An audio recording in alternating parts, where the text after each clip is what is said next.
All right, I am looking forward to this conversation.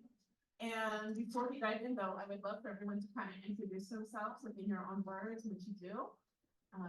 Yeah, so we'll start with Nikkita, you are holding a microphone. How convenient. I was trying to give it away. So hi, I'm Nikkita Oliver. I use they, them pronouns. I am the Executive Director of Creative Justice and a local artist. Hi, good evening, y'all. I'm Danielle. I use she, her pronouns. I serve as the Executive Director for Common Justice based in Brooklyn, and so happy to be with you tonight.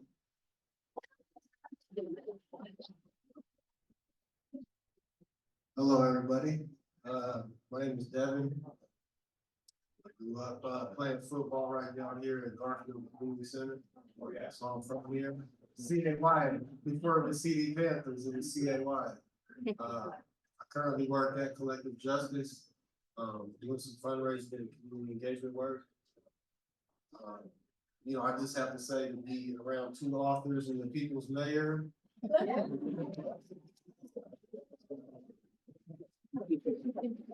I'm gonna get a company, I might be over my head, but I'm just grateful to be here with everybody. Awesome. And I'm Ijeoma Oluo, and I'm a writer and speaker. And I've lived in Seattle for 41 years. And I am excited to talk to amazing people. And so let's dive in. And there will be a Q&A at the end, so don't make it awkward where we say any questions and we just stare at you. We stare back. Think of some questions. So this is one where I'm just gonna like open it up and then y'all can just kind of, if you want to pick up the question, kind of flow with it. All right. So how do y'all define restorative justice? And this is, I think, a really important question, right? Because I think that there are many different definitions of restorative justice that we see and how we see it play out in our communities. So how does it actually play out in the work that your orgs do?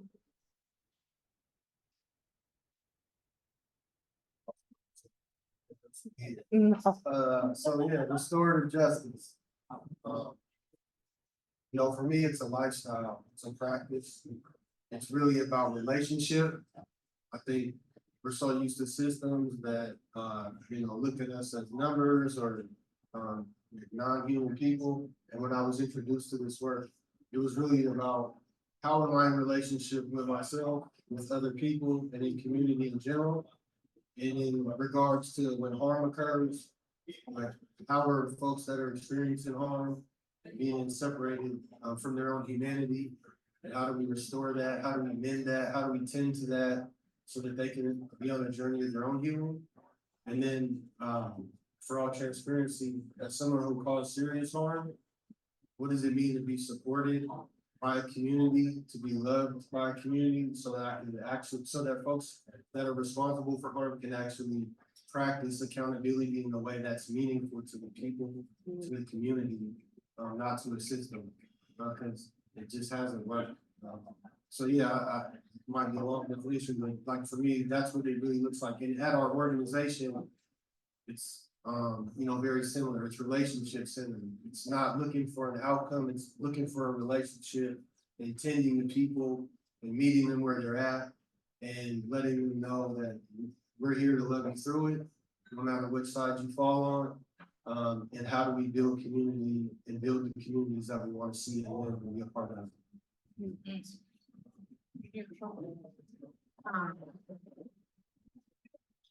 I'm from New York, people don't clap as much. We like withholding, I'm gonna offer a really narrow definition as one contribution, but it's layered into, it's like a seed I want to plant in the garden you just offered, right? It's not, it's all of that. And also, we talk at Common Justice about restorative justice as a process in which the people mostly directly impacted by a given harm come together to reach agreements about how the responsible person can make things as right as possible.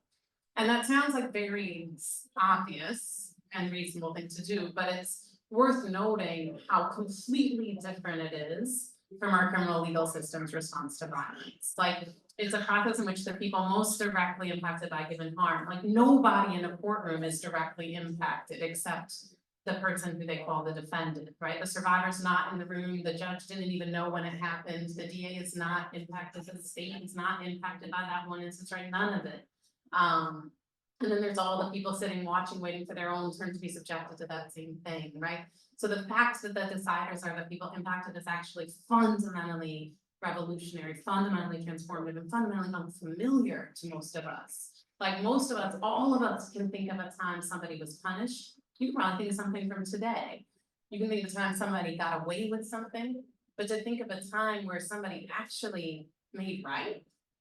Like some of us can look through our entire personal history to not find one example, right? So like the people directly impacted coming together to address a harm, right? So you're talking about, you can talk about restorative justice for intergenerational harm. You can talk about it at sort of epic intergenerational scales, and you can talk about it about given instances. But it is a process in which someone has hurt someone else, right? And there's some agreement coming into the process about what it is. So it's not mediation. It's not like, we don't even agree who was right or wrong, right? There's some fundamental assumption coming to the table that we're there for the making of repair. And then we're reaching agreements, meaning there's like a consensus happening among people who may have tried to take one another's lives, right? Like we're reaching agreements about what to do. And so for me, those agreements about what to do to repair that harm, not to degrade the person, to punish the person, to isolate the person who did it, but to call them into repair. And so it's rooted in a belief that each of us is in possession of a basic human dignity that makes us capable of repairing the worst things we do. That all of us have that, but that's an unassailable part of our humanity that we can and have the right to like call forth from one another. And that we can actually find that thing, those things that are owed and those things that are possible, that we can find those things together. And that is as different from punishment as night is from day, right? Like they may happen in the same place time to time, but they are fundamentally different ways of being, right? And so that's what I think restorative justice is. And at Common Justice, you know, to Devon's point, like it lives in how we do relationships, it lives in how we do fundraising, it lives in our personnel manual, but it lives in the way that's most interesting for you as people who are not employees of Common Justice. We run an alternative to incarceration for serious and violent felonies rooted in these practices. So we work with attempted murders, with armed robberies, with serious assaults, and with the consent of the survivors. We divert those cases from the criminal legal system into a process like what I described. We provide wraparound services to the people who are harmed. I'm just gonna be loud. No, because there's people on the internet. It might be that. Thank you. We provide wraparound services to people who are harmed. And if the person responsible succeeds in keeping their commitments through the process, they don't go to prison and the felony charges against them are dismissed from their record. And you are doing something I do not know how to do. Thank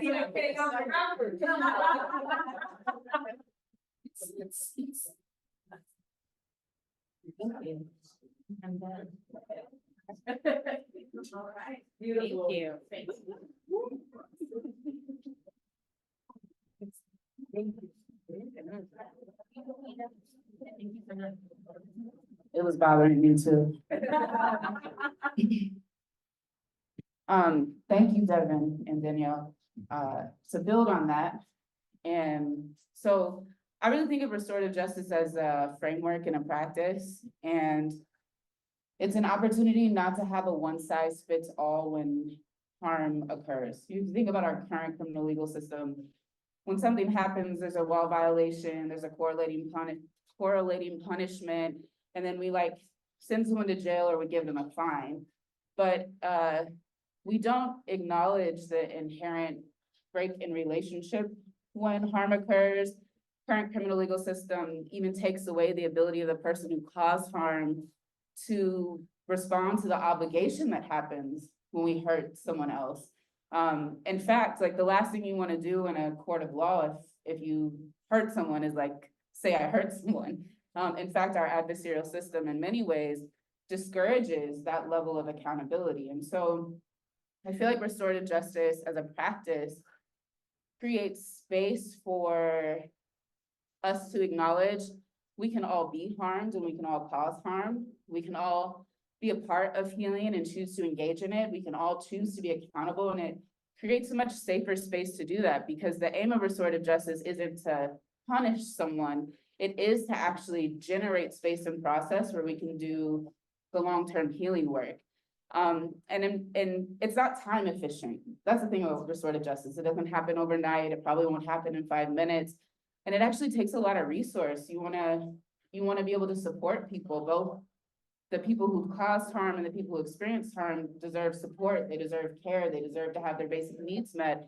And so when you're in a restorative justice process, you want to build all the wraparound and love and care you can around a person. But our current criminal legal system says that if you violate a law, you're not worthy of care, and throws people away. That's why we have collateral consequences, to the point that people can't get jobs, or they can't get housing, or they can't go back to school, or they become separated from family and loved ones. Whereas restorative justice aims to be deeply rooted in community and relationship.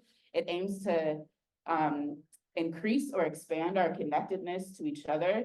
And it creates an opportunity to be accountable. Often when we're sitting in process and we're moving through harm that's occurred, we find that multiple people in that space had a level of accountability. At Creative Justice, we work predominantly with young people 13 to 22. And I think especially when we're building with young folks whose brains are not fully developed, like brain science tells us your brain's not developed at the age of 25. I think that we as community are responsible when young people create harm, because we haven't set up a society that ensures that every young person has housing, every young person has healthcare, every young person has food, every young person has a high quality school that values and sees them. We don't make sure that families have the tools and the things that they need to be able to operate. And so while our current criminal legal system looks at a young person and makes them the only person obligated to account for, take on punishment when there's a violation of law, restorative justice actually says, like, as a community, where are we collectively culpable for what happened? And what are we going to do as a community to ensure that that harm does not happen again? And to acknowledge that it's very likely that young person experienced so much harm before they ever broke the law. And what are we down to do to make sure that that doesn't continue to happen? At CJ, we do it through art. We're an art space, healing engaged space for young people, where we believe that when our cultural practices and our creativity are engaged, that makes us more connected to each other. It means that I'm probably less likely to cause harm to you. And when harm does occur between us, we have all these tools and skill sets to be able to externalize it, to vocalize it, to share where that hurt was, and then to collectively find ways to address it. And I feel like the thing that for me is most important about that process is what we might do with one young person doesn't have to be the same thing we do with another young person, because restorative justice leaves room for acknowledging that context and experience are different. And so at the end of the day, especially when I'm thinking about violence interruption work, having the opportunity to respond to different people in different ways, in the ways that they need, in the ways they've identified, in the ways that survivors have said they need, means that we can do the healing work that often stops retaliation or retribution. Unfortunately, our current system is so deeply built in retribution that we've normalized acts of violence and harm when harm has occurred. Like, our current system is very violent. And so we've become very used to responding to harm with additional harm, rather than using our tools that we have through restorative justice to truly intervene. And so I think that in our work, as we're seeing violence in our city increase, we feel even more called to, like, how can we build the expansive options of response that create space for young people and more broadly communities to heal, so that we don't keep replicating the harm that existed before.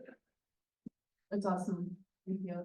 One thing that you were saying too, as you were talking about, you know, the way in which our criminal legal system really decides that people who cause harm do not deserve care, do not deserve healing. I think our criminal legal system also has decided that there's large groups of people who are harmed, who don't deserve justice. And that's one thing I also love about restorative justice when put into practice, is that you don't have to be a perfect victim. You don't have to be from a desirable or privileged space.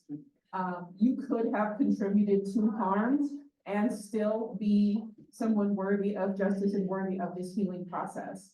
And I think that's really important too, because when we're talking about especially interpersonal harm, there are often many, many factors, and sometimes the person who's been harmed the most also contributed harm, and the erasure of that could be a thing that stops any justice from moving forward if it can't be acknowledged as part of the process.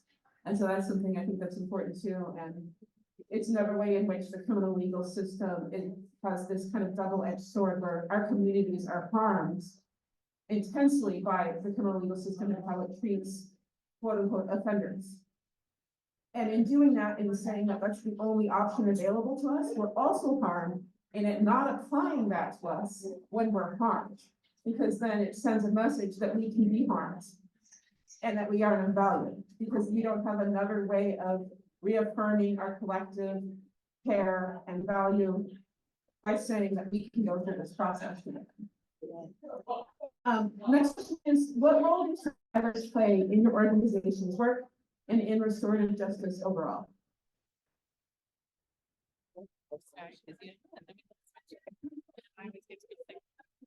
I mean, I think it's, for creative justice, it's exactly what you just said. A lot of the young people who come to us are young folks who are accused of causing harm. And when we sit in circle with them, or we create art with them, or we're moving through process with them, we often then hear about all the harm that they've experienced. And I'm a lawyer, so I'll keep going back, juxtaposing the two systems. But in the current criminal legal system, survivors don't have a lot of voice. You don't get to make a lot of decisions about how does a trial go, or what evidence gets used, or what is the outcome for the person who caused you harm. So our current criminal legal system is also incredibly disempowering to survivors. And I also think traumatizing, like constantly recounting over and over again in public, often in front of people you don't know or have any relationship with, harm that you went through, like that is just a re-traumatizing process. And so, you know, our goal in our work is healing. And we know that especially with Black, Indigenous, Brown young people, low-income young people, disabled young people, queer and trans young people, that they are survivors of so many things. And so creating space where they can tell those stories and where they can also be making decisions about what does their healing journey look like is really important to their well-being, our collective well-being, but also generating safer communities.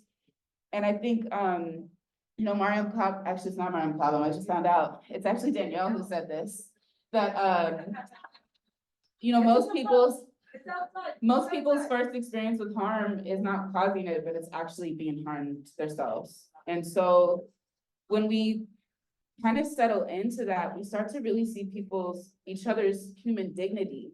And we start to empathize with each other in a different place, where I feel like our current criminal legal system wants to make the person who caused harm just the bad person. And when we start to realize we're all in these patterns, we've all experienced harm, I think we start to engage, how do we address harm very differently? And so honoring survivorship in our work also means that we don't give into this idea that there's some type of moral authority. Like when we look at police or judges, or even a jury, they're like given some moral authority to decide somebody else's future without any acknowledgement that they also play a role in harmful systems. And so we start to change the way that we engage with each other, and we change the relationship and understanding of what justice is. And for young people who are starting to think through accountability, it also means that they can take accountability for where their actions have contributed to harm, but they can also start to voice, what does accountability look like to them? What is the obligation to them that they've been denied? And we can do that transformative justice work, which is changing the conditions and the systems around people, and survivors are essential to being able to do that. Yeah, I mean, I think it's important to acknowledge that there's a lot of restorative justice work that doesn't, in fact, center survivors. that uses survivors in a really transactional way because they want to get people out of jail, which is, I think, among the most sacred things we can do. But not at the cost to the people in whose names we're doing it. And so the role survivors are supposed to play in restorative justice is to be at the very center of that process, right? And we use at Common Justice, we talk about harmed parties and responsible parties.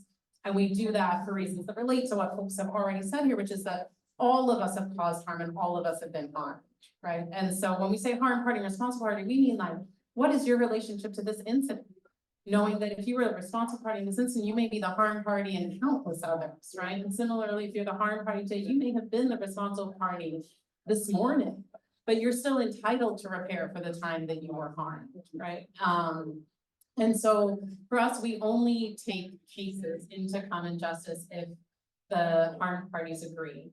We work as a diversion from the criminal legal system, so we work with cases that are otherwise bound for very lengthy prison sentences. So they're post-indictment. Some of our participants are facing as long as 15 years, some less than that. And 90% of the survivors offered Common Justice choose it, overseeing the person who hurt them incarcerated. And it's a really wild number. I mean, half of survivors don't call the police in the first place. I think that's actually one of the most damning statistics about the criminal legal system. And that's a lot of competition to be the most damning statistic about the criminal legal system. Like that is a hard fight to win. And this is a contender. Like shame on us for pretending that system happens in the names of people, most of whom opt out of even the very front door. Another half of survivors will drop out before grand jury or the first evidentiary hearing. They get called different things in different places, right? So that means 75% of people who are harmed by violence have already judged that whatever in that system is not for them, right? It is somewhere between useless and harmful. And so are disengaging that. So 25%, like when I was in school, 25% was like a hard F. Like that was, you weren't even like looking up at a D, right? Like that was just, you just failed, right? And so of those 25%, those are the people we reach out to. And those are the people who are most pursuing. They're like the jailing is subset of survivors around, right? They're pursuing an outcome likely to result in the incarceration of the person who hurt them. And 90% say yes. And when I first saw that, I just thought people were better than I knew. You know, like I was like, oh, we're merciful and forgiving and things, but for the grace of God, go out. It was a very bright time in my life. And I've come to realize something else, which is what I should have known as a survivor myself, which is at the end of the day, there are two things as survivors that we can't stand. We can't stand the idea of going through it again. And we can't stand the idea of someone else going through what we went through. And so if we're presented with a choice, we choose the thing that we think will prevent the thing we cannot stand. We don't do that out of mercy. We do that out of self-interest. We do that out of pragmatism. And any of us who live in neighborhoods where violence and incarceration are common have seen the failure of incarceration to keep us safe. Like we paid the price of incarceration's failure with our enduring pain. We know all too well. So like, you know, we always say, if incarceration works, this country would be the safest nation in all of human history. It's not just that, it's that the Black and brown neighborhoods in which these horrific practices are concentrated would be Edenic havens where no one would ever get hurt. The places where there were the most police, right, would be thriving communities all the time. That is not what these things produce. And survivors know that. Survivors have paid the price. And so survivors, we ask people in Common Justice, we ask them, what do you want to see come out of all of this? Very often it's the first time they've ever been asked to consider that question. And then we say, okay, of those 10 things you want, how many of those do you get if the person's incarcerated? And they sort of check off the ones they'll get. And we describe what we do and we say, of the 10 things you want, how many of those will you get if you do Common Justice? And 90% of the time, their list fares better with Common Justice. We're not asking them, sometimes something on their list is a transformation of the person who hurt them, but sometimes it's a chance to tell that person to go fuck themselves.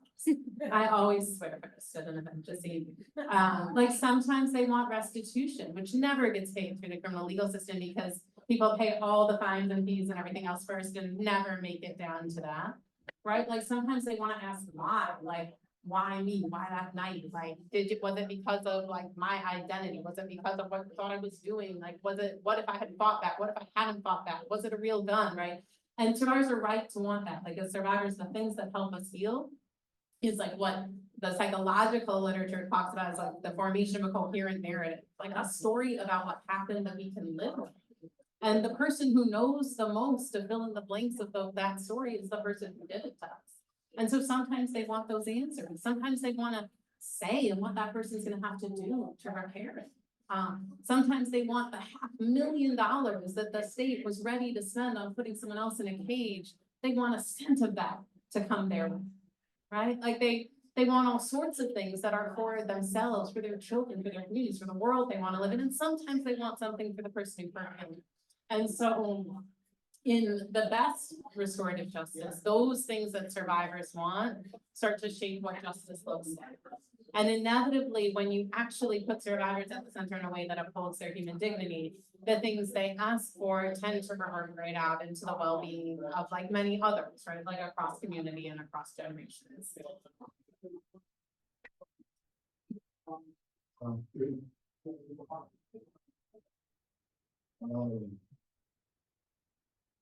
Well, someone who caused serious harm, it's hard to reckon with my own behavior and the impact of that. You know, wanting to really make sure that the work that we do at collective justice, that we're continuously coming back to remembering where survivors should be placed in this RJ process. And it's been said, like it's being said.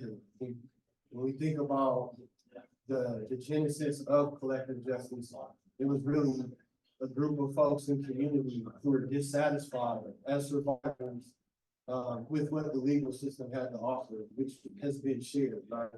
Literally, crime occurs, a person is isolated, they're not given any support, they're not told about deals, they're not told about anything. They're essentially used as either emotional fodder to get a jury to get a conviction and a higher sentence, or if they don't want to participate in the process because they don't believe, they're treated as an enemy. They're kept away from the process. And so no matter in what area and phase that survivors experience the legal system, it's isolation, and they're never receiving care. No one is stopping to ask them, how are you feeling? How are you doing? What do you need? And in that conversation that was led by Martina Carton and one of our co-founder in community, is that folks wanted something different. And so as the organization was developed, it was really based on the needs and folks discovering and exploring what did it mean to be supported. And what did it mean that even if you couldn't get the person who harmed you to participate in the process, what does your healing journey look like? Because you deserve it. And then on the other end of that is this narrative for survivors that the people who have caused harm don't care, right? And that's because isolation leads us in circumstances where if I wanted to reconcile, a no contact order is in place. I don't have an opportunity to tell you this thing that happened. If there was questions to be answered, I can't even answer them for you. I want you to be right. I want you to be whole. I want you to heal. And I don't have an opportunity to assist you in doing that. And we're folks on the inside, the Black Prisoners Caucus, and the Concerned Lifers organizations, which are organizations inside of Washington prisons that wanted to change that narrative, that wanted to say, I want to reconcile with our community. Because the truth of the matter was, the legal system, the prison system wasn't doing anything to support us in being accountable. It was community, predominantly Black women who had experienced significant amount of violence and harm through systems and interpersonal violence that still wanted to come inside of a prison and tell us that they loved us. And they wanted us to do that. And that's how that was the genesis of our organization. So when we're in community, we're continuing to try to make sure that survivors are centered. And at the same time, also understanding, which has been shared before, is that a lot of us that had caused harm were survivors before we ever harmed anyone else. The truth of the matter is we didn't have access to resources. We didn't have access to care. What we had were models in front of us on how to perpetuate that and no outlet in which to do it in a different way. But once you're able to be loved by community, and you realize like, hey, I got some agency about how I want to show up in community now. Right. Now I want to build, I want to be a part of community, Right. right? And then it's like, like I said, I started this and saying some of those calls home, like I still deal with a lot of shame. And I'm not speaking for myself. We have circles for formerly incarcerated folks. We have circles for young men who are most likely to experience violence, that have caused violence. And it all comes up time and time again, is wanting to know how to show up in the right way that's accountable. And also being able to have your own story heard. Because it's really hard for a person to practice accountability when nobody's been accountable for the things that happen to them. Mhm. And Nikkita spoke to that. So I think, again, it's really being intentional about centering folks and always understanding that we're not gonna get it right all the time. There's times where folks just say like, hey, man, you got folks in leadership positions that have caused some serious harm, and we're looking at folks that have experienced, the loss of a loved one who are trying to figure out their place in this organization. And we're steadily dealing with that tension of making sure that their voice is centered and that we're moving in the way that's accountable to them and to communities, and also understanding that folks that are responsible still have say so, and still have buy-in, still have humanity, and still have a place in this world. So yeah, when I think about that, it's a tricky balance, right? I mean, that's just my own personal stuff that I'm working through. But we're always keeping that in the front of our minds, like where are we falling short, and where can we continue to improve? In meeting the needs of folks that are experiencing harm, today and in the past. That's really important, and I think it reminds me too of like, there's a reason why American cop shows always portray crime as this kind of random, impersonal thing. It's, an abundant over representation of serial killers, of like heartless people who you don't know who come up and shoot you. It's always a stranger. And that's not actually what harm looks like in our communities. And for survivors, you are more likely than not going to know the person that harmed you. You're more likely you're not going to be in a relationship with the person who harmed you. And to know then that what happens with that person is completely taken out of your hands the moment you call the police or someone else calls the police is incredibly harmful, and it also cuts off a lot of survivors from any semblance of safety because they're having to make these choices. And we all know how terrifying it is to have the cops come when something's happened, when you're trying to think what will get me safe right now, and you're bringing in someone who is going to make you much more unsafe, likely, than the person harming you is. And yet there's no other option to offer. And so I think it's so important that we remember that and push back against these ideas kind of implanted throughout media that says that this random person walking down the street, is the danger to you, and that's why we need cops, because they're unpredictable. When chances are you or someone the stories of harm they have are all from people they knew, people they worked with, people they lived with, people in community.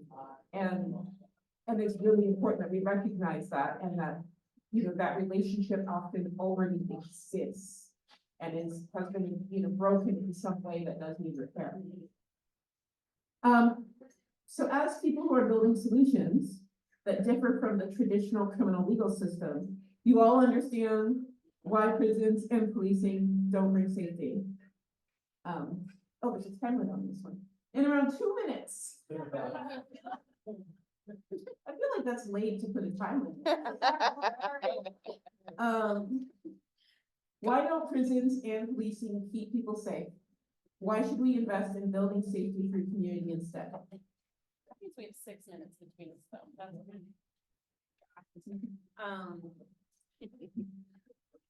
2 minutes. I mean, some of it starts with what you share, right? Which is like, what in any situation you've been in where there is danger, what are the chances that what will improve it is the arrival of an armed stranger? Right. And especially like an armed stranger man. Like, that's very rarely what's needed, and that's what's available when we call police. I think the reasons they don't work, the main drivers of violence are structural. They are poverty, they are inequity, they are disparity, they are forceful divestment, they are extraction, they are intergenerational violence, right? That's what drives violence. And all institutions like courts and prisons and all that only exacerbate all of those things. But even on the individual level, within that context, on the individual levels, the core drivers of violence are shame, isolation, exposure to violence, and an inability to meet one's economic needs. And the core features of prison are shame, isolation, exposure to violence, and an inability to meet one's economic needs. So we baked into our core responses to violence exactly the things that generate. It's like showing up at a house fire with a hose full of gasoline and acting surprised when the flames rage higher. It doesn't work. And it's so harmful and it's so violent, but it's particularly infuriating. My partner knows that, like, if I facilitate a circle process, that night I come home like overcome by the beauty and capacity of human beings. And the next morning I wake up and have to call my mentor to explain to me again why we don't engage in armed struggle to end this shit faster. Because, and my mentor who I used to call for that all the time passed a little over a year ago now. So if any of you are really good at that conversation, I could use a number. Rest in peace, Kathy Goody. And so, woo, sorry, that got me hard. And I say that because the violence of that system, the inadequacy of it, the harm of it is so much worse in the presence of things that work. Like it's one thing to do leeches for cancer when you don't know what to do. It's another thing to do leeches for cancer when you know about like surgery, radiation, and chemo.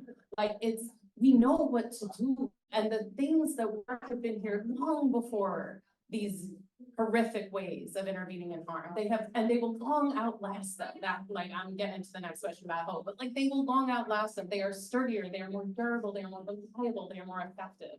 And that's because of what you said, because safety is produced in relationship. And so solutions that generate and protect and deepen relationship will always work better than armed male strangers running up into a room. And so, yeah, that's more than 2 minutes. I'm gonna stop, and who wants to have his microphone? You can go. She's trying to go first. Yeah, I just think about the legal system, like the police are there essentially just to remove a problem, like remove a person and isolate them. The legal system is there to punish.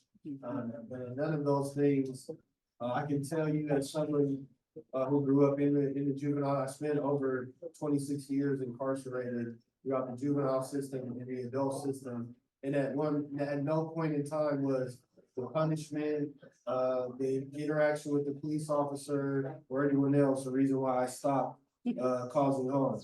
And I'm not an anomaly, and what I see is the people I grew up with in community and the juveniles were in prison. So I'm assuming that it was the same thing for them as well. To be honest, one of the things that you talk about as a young person is we know what we signed up for, right? And so the fact that a person was going to cause harm or wasn't going to cause harm had nothing to do with whether you broke the law or ended up in jail. That was to be expected. And what happened was, again, like I shared, RJ, I didn't find it found me. And what that meant was community is actually the reason why folks stopped causing harm and started showing up different. Community was the reason why we were able to explore and think about what else was possible. Love was what was allowed a person to see their own humanity. And so I think when I think about what is possible, we always get caught up in trying to look at what is the next invention or the next creative thing that we can come up with to stop crime or to create safety. But what I'm reminded of is when I used to sit in a circle inside the prison at the BPC was the Sankofa bird. And I don't know if you all know about the Sankofa bird. It's like a mythical bird from West Africa, and it flies forward while looking backwards. And what I think about when I would reflect on that is, yet while we're moving forward, not to forget the things in the past that worked for us as a community. Because before there was a system, before there was police, there was community, and there were harms that were occurring back then. but people actually had healers in their home. And a month ago, I was in Hawaii, and there was some native Hawaiians, some elders that practiced Ho'oponopono. And one of the things that their mission was to create one healer in every home, because they knew if they could do that, that they could create a shift in their community. And I imagine that that's the same for all of our indigenous communities, that they had a healer in every community. So as we do this work, if we can invest in people, invest in community, invest in this restorative work that we're doing, that's essentially what we're talking about. We're not talking about people coming into our space and going through a process and not being a part of our community anymore. We're creating healers. When a person that actually has the opportunity to heal, they learn how to help others heal. And that's what we're doing. And so I think when we invest in RJ and in practices like that, what we're actually doing is we're creating healers, we're creating evidence, we're creating community, and we're actually finding ways so that when harm does happen, because it is going to happen, we have people who have the ability to step in and stop it and actually help folks get to repair and continue healing. Yeah, thanks, Charlie. I think it's really important when I talk about the work of creative justice that I acknowledge the No New Youth Jail movement. We literally only exist because Black and brown young people saw the county getting ready to invest $180 million in a new set of cages for children. And they asked why $180 million on that, not $180 million on housing, or $180 million on education, or $180 million on healthcare, or I mean, there's a long list of things that we could have invested, what actually ended up being $300 million on. And I'm thinking back to 2020, the jail opened in February of 2020, right before lockdown, and they finished the garage while people lost their jobs and lost their homes, and 15,000 people in King County are sleeping outside. And what that, reminds me of is we're so invested in reactionary responses rather than prevention and intervention. Like when I tell people I'm an abolitionist, they're like, oh, so you just want people to run around and do whatever they want? And I'm like, actually, I want people to be so well supported and so well cared for, and communities to have the things that they need, that we actually have the resources and skill sets to intervene in harm so that it doesn't happen at all. I'm so interested in violence prevention that I don't want to keep doing a thing that in our communities we keep seeing replicate the same violent interpersonal and systemic interactions over and over again. And so many of us have outsourced our skills for intervention and prevention to these entities that have no interest in intervening and preventing, because it actually doesn't serve their bottom line.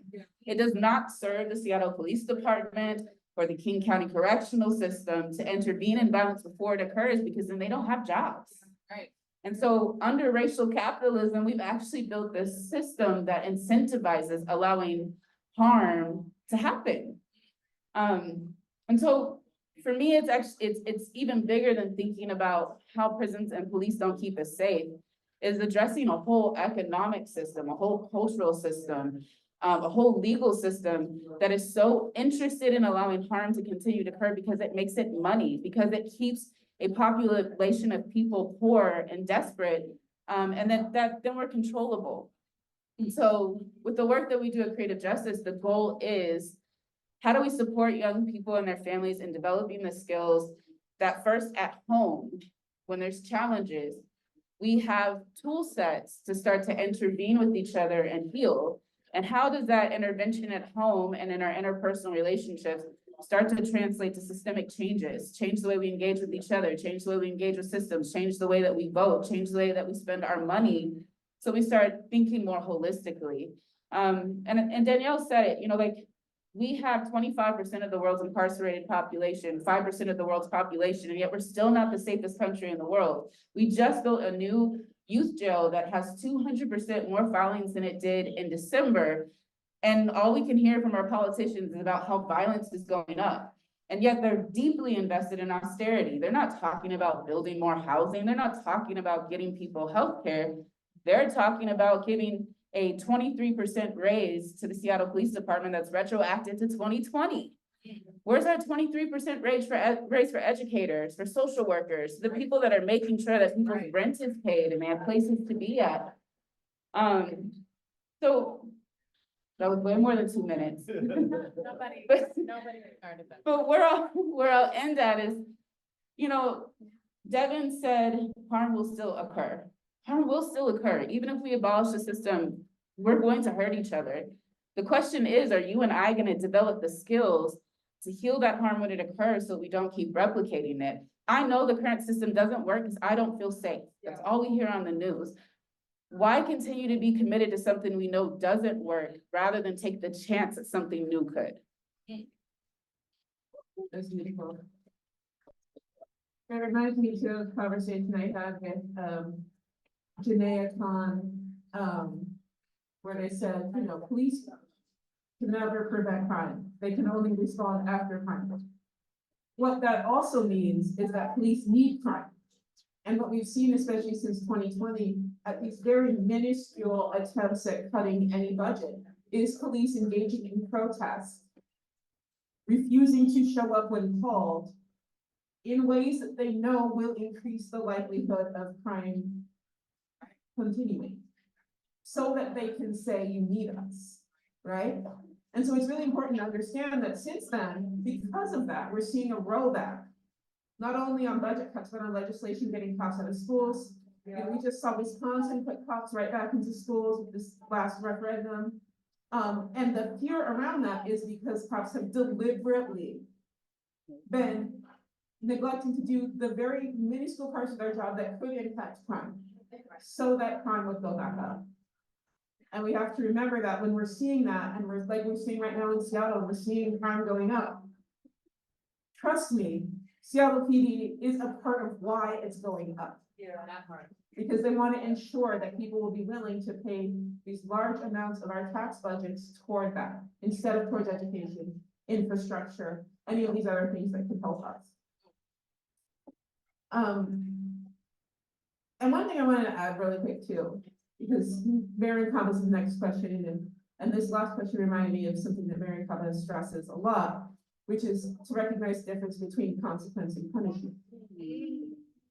You know, and so what she says is like, you know, if you are the CEO of a company and you're abusing your employees, you may not get to be CEO anymore. That's a consequence.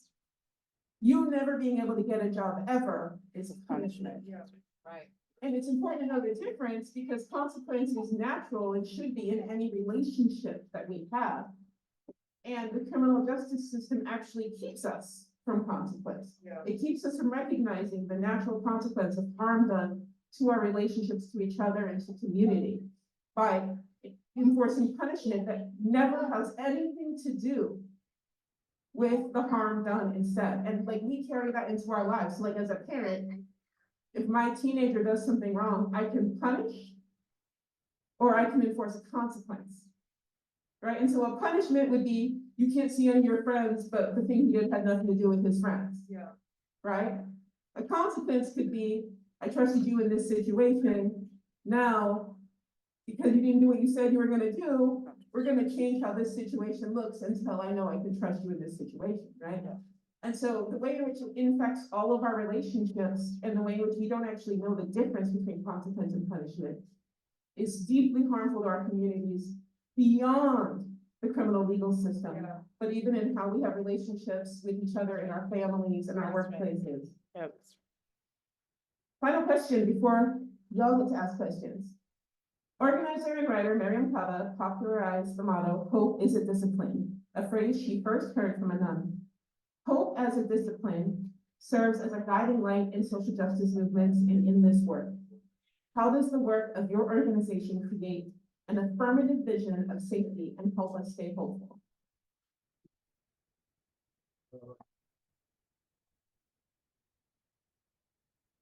I think for collective justice, our focus is really on building the community that we would like to live in the world that we would like, in the community we would like to see in the world we would like to live in. And what does that look like? Like I shared earlier, at CJ, we have multiple offerings. So we offer dialogue processes for folks pre-conviction, outside of the system, post-conviction. For folks that don't have access to the dialogue process, we have healing circles. For folks that are currently involved in being criminalized for their survivorship, we run defense campaigns, really trying to create an ecosystem to provide support to folks on all sides, right? With the hope that when folks enter into our organization, they ultimately become a part of our community, right? And so as we learn how to practice RJ in a meaningful way, it's hard. Like you said, it's messy. It's not a linear thing. You don't get to outcomes when when you would like. And I think how we continue to do that is just to stay focused in the work and just try to get good at what we do, which is we stay what we like to call an inch wide and a mile deep. Yeah. We just want to focus on RJ, on our work. We're not trying to step in any other lanes. We just have an offering, skills that we would like to offer. And then also what we do is we try to skill people up and educate, because it's hard for people to really want to understand what restorative justice is if we're not engaging with them, if we're not sharing with them that this is a real alternative to what the system is currently offering. Because there's a lot of language out there that tries to discredit the work. Oh, it's ideological, it's a grand idea, but it doesn't work. But when you stay in it, you actually see that it does. For those of you I'm not trying to offend anyone, I'm not proselytizing it. In Luke 8, there's a parable about Jesus when he threw seeds out. And it makes me think about this work that we do in restorative justice. We throw seeds out, right? And some lands on the road, some land in gravel, some land in the weeds, and some land in bountiful soil, right? And in that, there's folks that are gonna get it, and because life is happening, it's not gonna root. Some of it's gonna get trampled before they even have an opportunity to let it set in. And then there's other things like capitalism and all the other things, materialisms that get us distracted and we can't really move into the work. But then there's some folks that are gonna get it. And that's what we're focusing on, is we're focusing on those folks that we can plant those seeds and we can water them with love, support, and care, and begin to build the community that we want. And when I think about this quote, as hope as a discipline, is realizing that motivation only gets it so far. Yeah. When you're doing anything in life, it doesn't matter. Motivation only gets you so far. Discipline is when you do it when it doesn't feel good anymore. Yeah. Right. Discipline is when you're working with somebody and it don't work out, or you work towards a dialogue process and you're hoping that this person that you either caused harm to or caused harm to you will show up and practice some accountability or be able to participate in a way to allow you to practice accountability, but it doesn't work out. But you stay doing the work because you're not doing it for anything other than the fact that you hope you can be a part of creating a different world. And so I think when I hear that, it's really about us being clear in our organization that this is multi-generational work. So you're gonna have to be disciplined, because what we're working for, I might not see. But we have to be so steadfast in what we're doing that when people see it, they actually know what to model. Yeah. And so that's what comes up for me when I hear this. And that's the vision that we have at Collective Justice. And I invite all of you all. Don't sit on the side. Find out if you're not, and I want to assume that you're not. But if you are, if you're curious, learn more. Get involved, figure out where in that process, whether it's supporting survivors or it's supporting folks who have caused harm or educating your neighbor, what is the role that you play in making sure that this work continues to happen and that folks are engaged in this work and we can actually change the community and make it what we want it to be.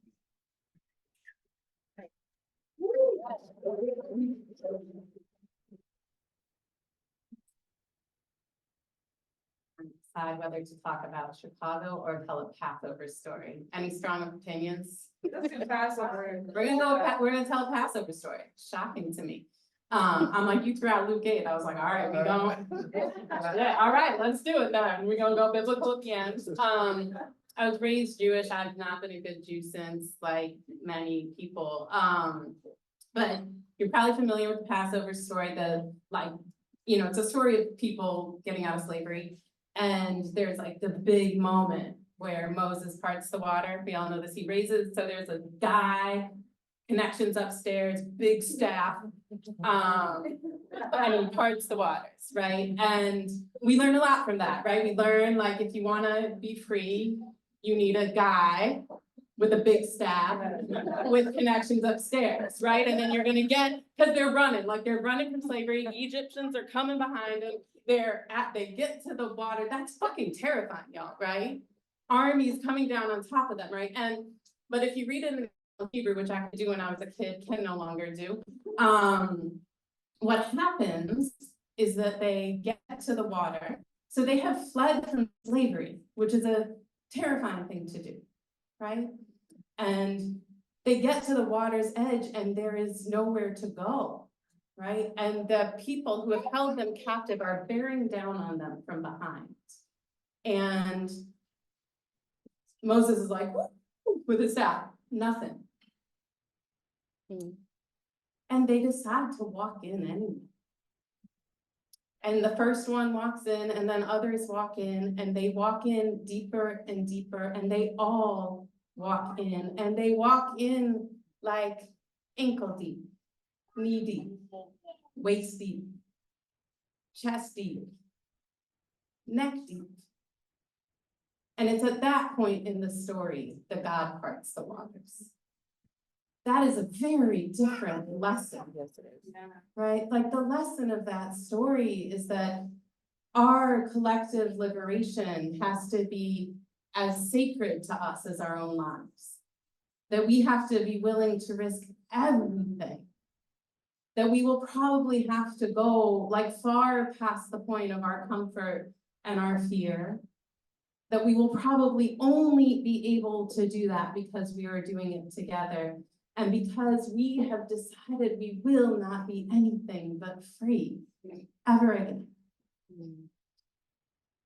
To me, like, that's a discipline. Yeah. You know, like, and I think if we, at Common Justice, we do, in addition to this, right, we do organizing work, we do policy work, we do narrative work. What that means is that, like, we figure out how collectively to have more and more of us move deeper and deeper into a shared belief that, like, we together, all of us, like, will not be anything but free.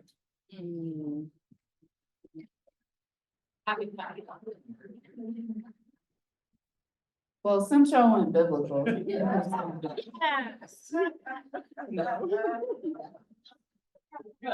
I used to be a chaplain in the youth detention center. And my job was to go sit with young people and bring them whatever religious text they asked for and pray with them. And, contrary to popular belief, I was not born an abolitionist. I actually thought some people needed to go to jail. I know. I also voted for Bush in 2004, but that's a different story. Hey, I grew up in Indiana, y'all, but I tell people that because I want them to know, like, I wasn't born like this. Yeah, right. So I'm sitting with a young person. They've been incarcerated off and on since the age of 12 at the King County Youth Detention Center. Both of their parents are in a federal penitentiary. They're in kinship care with their siblings and their grandparent. And they're in this time because they're like ingenious, they're creative. I always tell young people, I think they have transferable skills, and she was like robbing people for their socials and paying rent off it. That's how she got an apartment. She was smart. And she said, Nikkita, I want to tell you what happened in group today. I said, tell me, you can tell me anything. And she said, she's telling me about, they were sitting with this counselor and this counselor is talking about being institutionalized. And she looks me dead in my eyes and says, Nikkita, I think I'm institutionalized. And I asked her, what do you mean? She's like, I don't think I can eat, sleep on time, and go to school if I'm not in a jail. It broke my heart to hear 17-year-olds say that we have created a system where at 17-year-olds, a young Black girl's vision is not about where she's gonna go to college or how she's gonna hang out with her friends or what she's gonna do in her future, but it's that she's institutionalized and she'll never be able to live outside of a facility.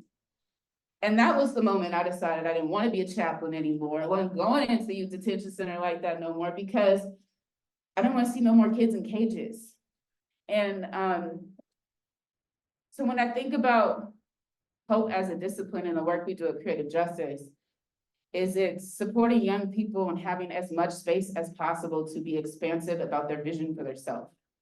Can we get them to imagine what can exist in the library and the hall? Can we get them to imagine what can exist on the first floor of Washington Hall? Can we get them to imagine what can exist on First Street? And then can they imagine what can exist in Seattle, and then King County, and then Washington, so they can start expanding what their imagination starts to think that it can manifest about the world that they want to live in and who they want to be in it. That is transformative, because when you lack hope, you will only ever believe that you can live in a cage where someone else is telling you what time to get up and go to sleep, what food you can eat, and when and where to go to school, what orange jumpsuit to put on. And so our goal is to operate within a space where young people's imaginations, their creativity, and their vision for their self is nurtured, and they nurture that alongside other young people, and that becomes the thing that starts to transform how we interact in relationships. And when we are connected in our relationships and our care for ourselves and our care for each other, we naturally create safer communities.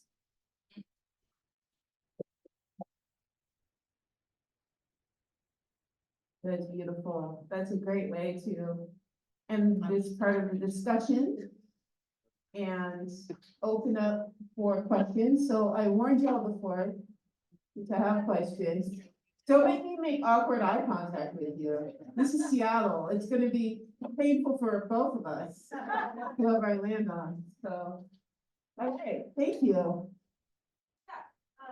Mention how they like wanting to sort of get plugged in and be able to like work. Like, so where do you suggest that get started? We never been in the legal system or having any awareness of yeah, like no law, but like having relational experience in market. Where does one like look to like get involved? Great, and I'm gonna restate these questions for people because some people can't hear. So for people who want to get plugged in and don't know where to start, whether it's supporting survivors, being part of RJ processes, or supporting RJ efforts, what would be a good place to start? So at CJ, what we're working on is, I think first getting informed about the work, right? And so we have a restorative justice 101. And we're gonna be holding those quarterly. So if you're interested, I can get your email information, we can send that out to you, and get plugged in and just start writing about the work that we do at Collective Justice. And figure out ways to, where you may be interested in learning more about and being involved.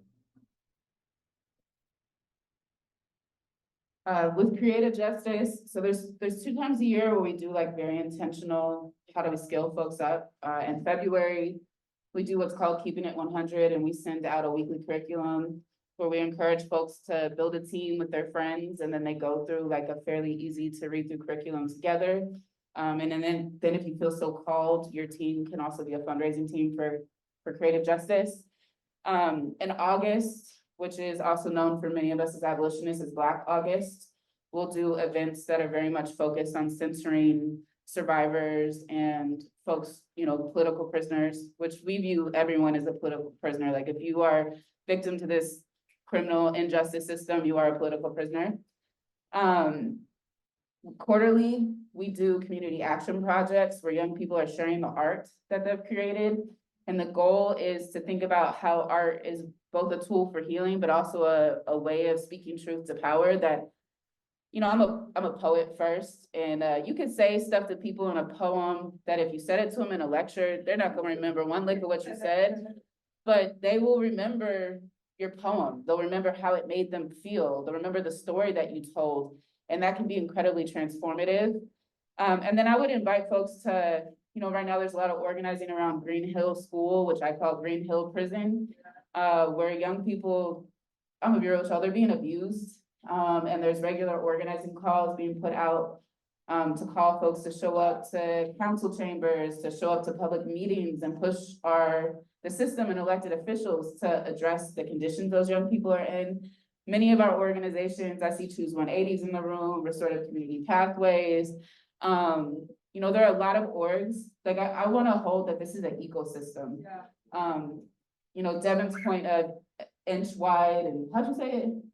Inch wide, mile deep. Inch wide, mile deep, like, if we all operate in our lane of what it is that we bring to the work of restorative justice in our region, I really do think we can be transformative. Like, we wouldn't have restorative community pathways if Choose 180, Community Passageways, Collective Justice, and Creative Justice hadn't teamed up with community to advocate for a divestment from the current juvenile criminal legal system and an investment in another pathway. So when folks put out those call to action, showing up, you know, letting electeds know what you want to see differently, and I'll just be 100 with y'all, like, I'm political, please don't put these people back in office again. That part. I'm supposed to make an announcement. It is last call for anyone who wants to get more beverages, FYI. Any other questions? You can if you want. I'm here, I heard y'all talking about like different aspects of shame. And I'm a mental health counselor, and I've been thinking about shame a lot, and how shame can sometimes be, right, like a part of like social control too, right? Keeping people where they are. So just curious about how y'all think of like conceptualize shame in your. All right, so the question is asking about shame, because it was mentioned a few times here, how people conceptualize and think about shame within their work. Yeah, I mean, I think shame is a strong contender for the worst human emotion. And I'm really compelled by James Gilligan's work that talks about shame as like the greatest driver of violence on an individual level. He's like, you know, he talked to hundreds of people who committed very serious violence. And he was sort of like, when I started this project, I thought I was gonna have 10 things, and it turns out there's one, you know, like it's this. And that's the individual level, right? He's not thinking structurally, but on an individual level. And so far, the only pathway out of shame that when we are feeling shame for harm we've caused, for things we've done that we believe are wrong, that's different than if we're made to feel ashamed for things that, you know, that we didn't do, right? But like if we hurt somebody, we're ashamed of it. The only pathway out of it I know is accountability. Yeah. And I keep looking for other pathways because accountability is hard, y'all. Like it's difficult. So it'd be nice if there were another pathway. Right. So far no luck. So, I mean, if you find one, keep me posted. But I think a lot about like when we lose people and we grieve, right? And we know there's a grieving process, and that in that process, there's something that restores our sense of hope, our sense of love, our sense of connection to ourselves, our sense of connection to others. And I think that accountability is the corollary to grief when we cause harm, right? That it restores our sense of self, our sense of love, our sense of connection to ourselves, to one another. And we're used to accountability as punishment, right? We're used to it as something that someone else imposes on us. That's not what I mean when I say accountability. I mean a process where we acknowledge what we've done, we acknowledge its impact, we express remorse, we make things right, ideally in a way defined by those harmed, and we do the labor to become someone who won't cause that harm ever again. And that, like when we do that, it lifts us up out of shame. Yeah. Which also means it does things like break cycles of violence, right? Because when we are lifted out of shame, we are far less likely to cause harm. And it's a way in which accountability is the opposite of punishment. And so, yeah, I think there's some early, like the restorative justice work out of Australia, they talk about it as like they have experience in sort of inducing shame is how they talk about it. I think there's sufficient shame. I think there is also sufficient fear. It's part of why like this sort of threat-based policing doesn't work. It's like threatening a fish with a water gun, like, you know, like there is sufficient doom everywhere. And so I think our job is in addressing shame is to give people a pathway out. And that's the only route I've found, but let me know if there's another, because it isn't shame. I will add in here too, like for me, I've always thought of shame as when you cause harm, guilt, you can feel guilt because you broke something. You will feel shame because you are broken. And one of those things can be fixed and the other can't. And our criminal legal system is shame-based. You And are really broken. does fundamentally believe that people can be irrevocably broken. And what people will do to avoid that can contribute to violence. Whether or not people can engage at all in healing practices Yeah. is cut off when the message is every step of the way. We built entire systems reinforcing the idea that you are broken. Yeah. And that to me is the difference between like shame and guilt. You can carry guilt, and that guilt will drive you often to fix a thing. But shame, the thought that what you did is because you are broken and something's wrong with you, you can't fix that because you're broken. And that is so fundamental to our criminal legal system and the whole argument for why it has to exist, which is that there are people who can be so broken that they don't deserve to be with us and nothing can fix them. And that causes nothing but violence. Just wanted to add, it's really powerful. The thing about shame too is, it's isolating. You tell yourself all these stories.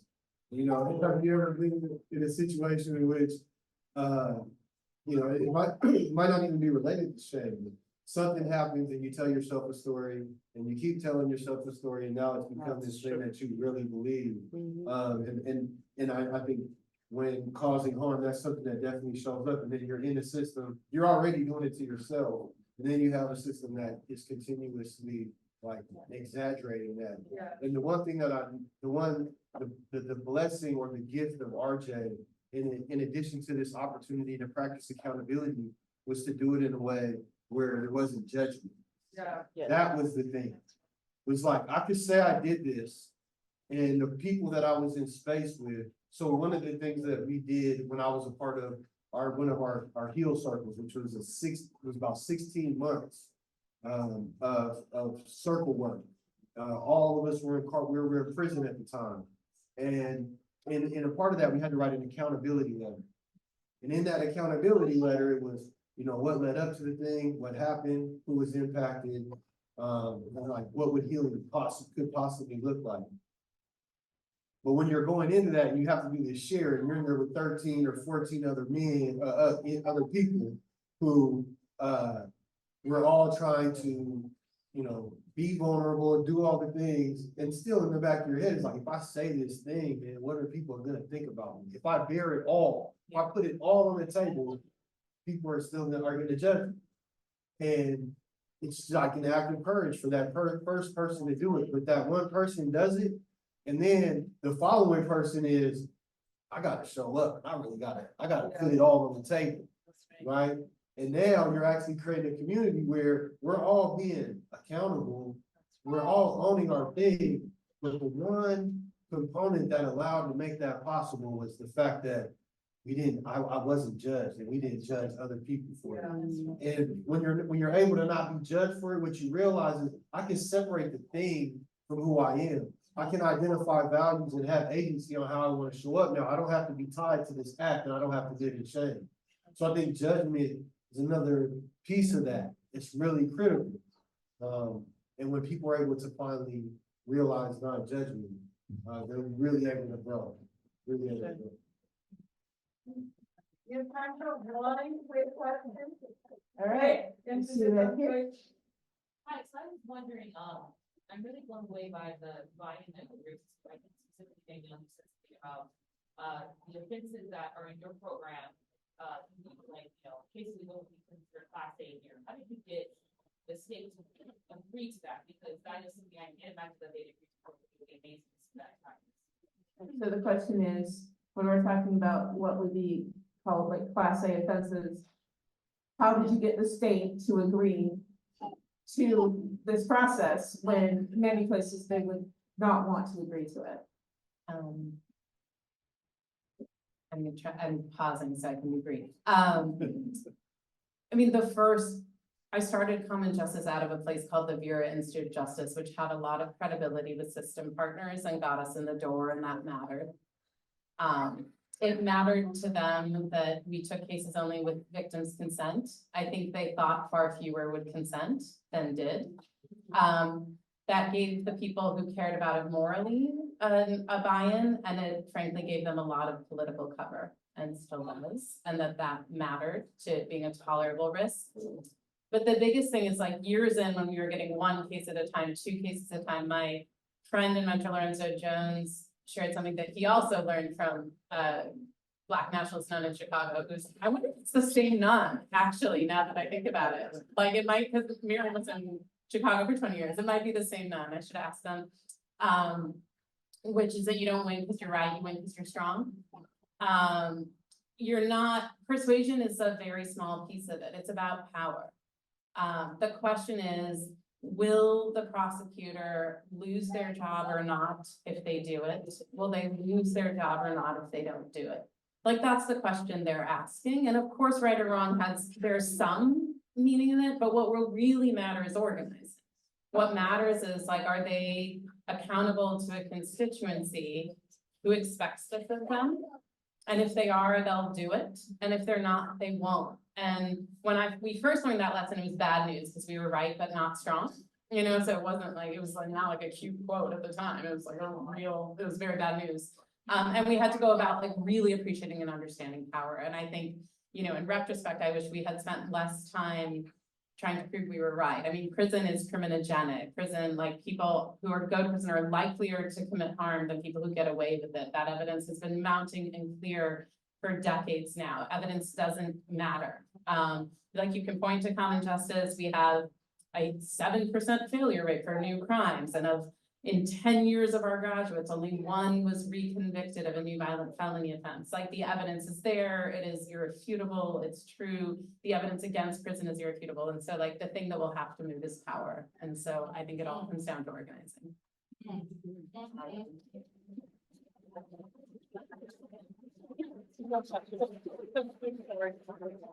As the great old saying goes, We're y'all ain't gotta go organizing with the home. population, but Not it's stay changing. here. Thank you so much for coming. Expect an email from me in the next couple of days with all of our info. Big ups to everyone up here, please.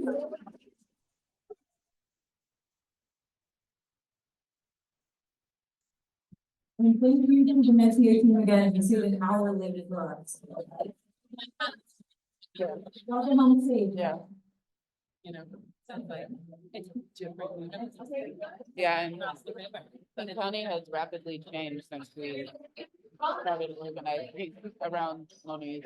Yeah, the demographic, girls side by side, like they are completely different people. And like completely different, everything, you know, so it's like when you understand like. I always love it. You see y'all making it all. All right, bye, friends. That was really good. I can't hear you, Nicole, but drop a message in the chat.